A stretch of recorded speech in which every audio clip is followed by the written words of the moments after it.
Committee, Bennie Thompson. The gentleman from Mississippi is recognized. Thank you, Mr. Chairman. I thank the gentleman from New Jersey for yielding. Mr. Speaker, violence shattered communities across the country this weekend, making it a very sad one for this nation. First, on Friday night in Milwaukee, 21 people were injured in a mass shooting as the city hosted the NBA playoffs.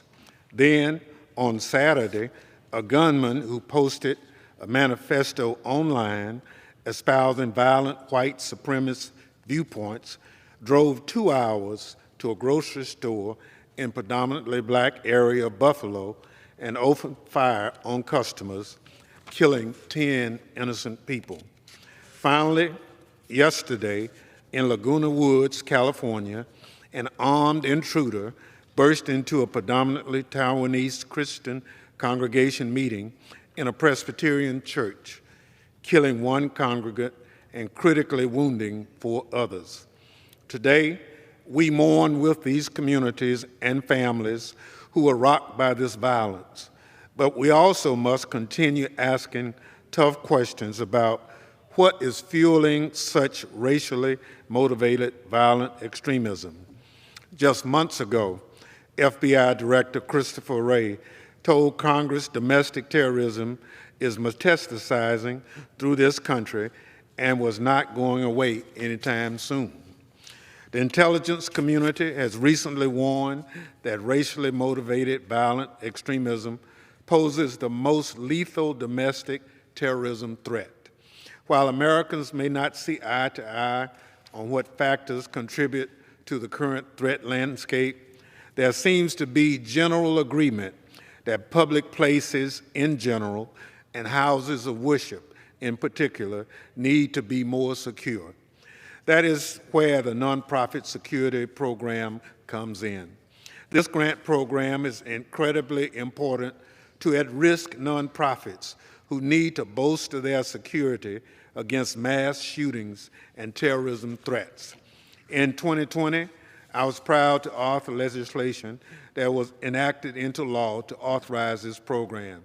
Today, I'm here to support of H.R. 6825, legislation I introduced in the wake of a terrorist attack on a synagogue in Colleyville, Texas, to expand the availability of crucial funding to more at-risk nonprofits and improve the program's operation.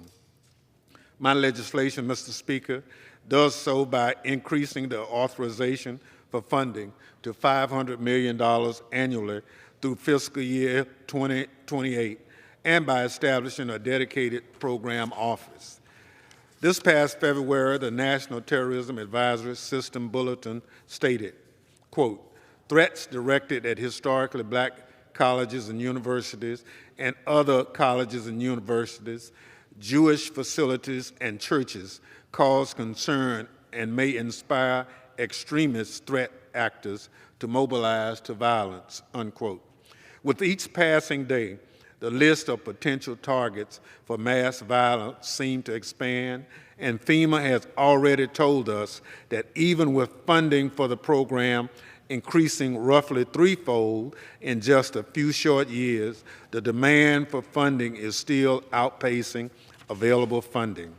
The additional resources provided under my bill will help FEMA do more to help more at-risk nonprofits. Importantly, H.R. 6825 requires FEMA to provide outreach, engagement, and technical support to nonprofits with particular attention to eligible at-risk nonprofits in underserved communities.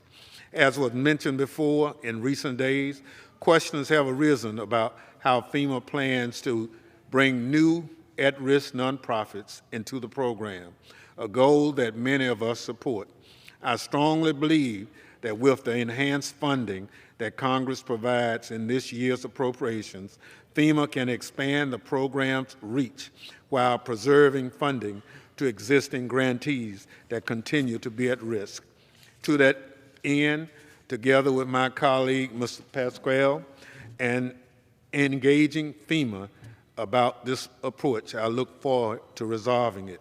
With that, I urge my colleagues to support and pass this